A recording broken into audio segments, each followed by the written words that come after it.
The eternal search for the best lens combo for your Sony cameras. So many choices and not enough money because Sony lenses are freaking expensive. But I'm gonna try to tell you the best lens combo that I've used for video for my Sony cameras. First off, I just want to say thank you for the immense support that you guys give me. It is amazing. And if this is your first time watching me, then you might want to consider hitting that subscribe button because, yeah, that'd be appreciated. I've been using a Sony camera now for over a year, and it started out with me using the Sony A7III, which is a really good camera, but it is an APS-C sensor. And for those of you that use APS-C cameras, I can recommend the Sigma 16mm f1.4 for that camera because that is the best lens that I could find when I was using the A7III. But then I upgraded to the Sony A7R III, which is a really good camera, and you can watch the review of that right here if you want to do that. And I currently got 4 full frame lenses for my cameras, but there's always 2 lenses that I use more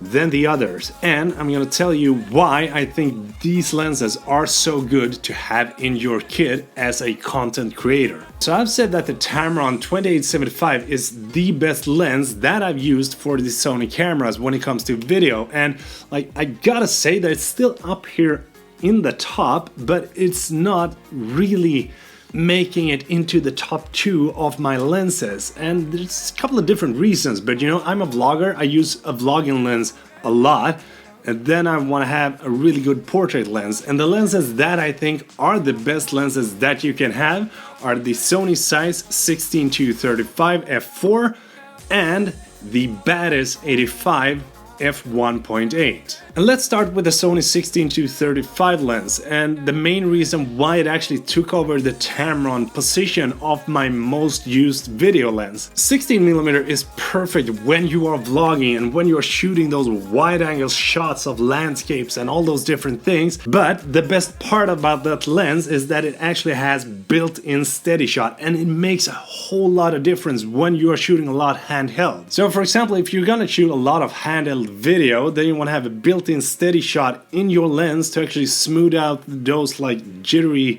small movements that you do with your hands. Yes, I do know that Sony cameras have in-body image stabilization, but there is a big difference when you have the built-in OSS in the lens as well, because like that combined with the IBIS is like, it is making some really smooth shots. I've actually used my Ronin less and less, and that is just how smooth the footage turns out when you're using that lens. You know the B-roll that I did for this office?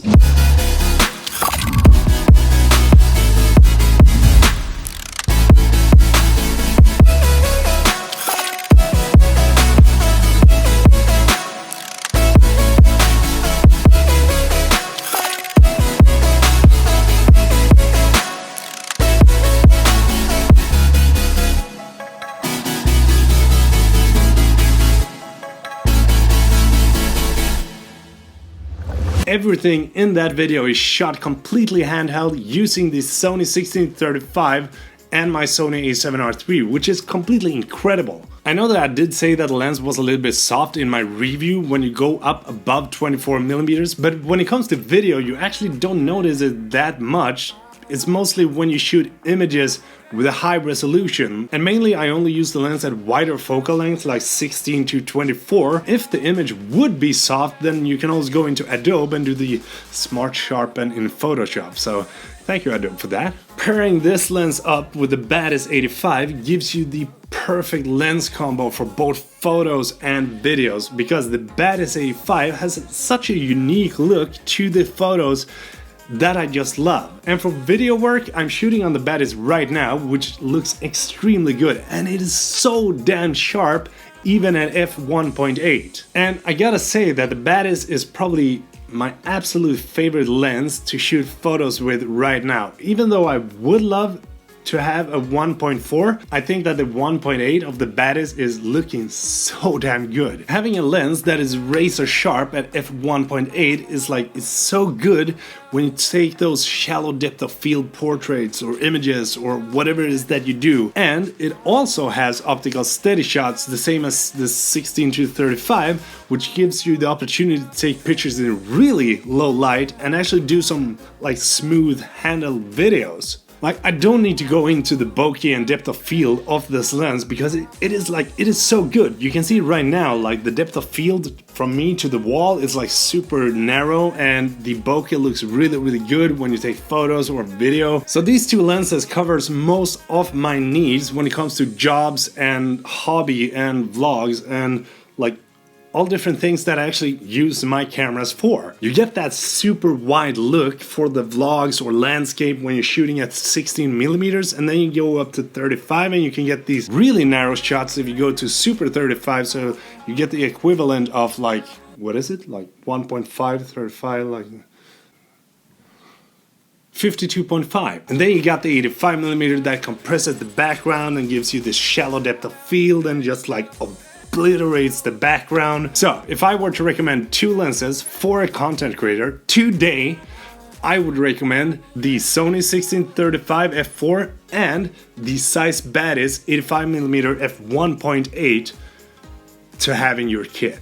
And as a runner-up, or like almost made it on the list, I'm also gonna say that if I only could have one lens in my kit, that would be the Tamron 2875 f2.8. So if you're having a camera with no lens and you're just gonna buy one lens, then the Tamron is the way to go. I would love to know your thoughts on these lenses and what lens you actually use the most for your Sony cameras. So please do drop a comment and share your thoughts on these lenses and what you think. And thank you so much for watching. I really hope that you enjoyed this video, and if you did, make sure you give it a thumbs up and don't forget to hit that subscribe button as well, because it does make a difference. So thank you very much for being here. Really hope you're digging the new office as much as I do, because I can brag about this all day. So yeah, until next time, take care. If you're watching this right now, then thank you so much for like watching all the way until the end of this video. I know that some of you asked if I had a Patreon account, so I actually opened it up, and then you can go into the link in the description. I don't expect anyone to actually donate anything, but it's up there, and I'm not gonna like mention it in every video, but yeah. Anyway, hope you enjoyed the video. See ya.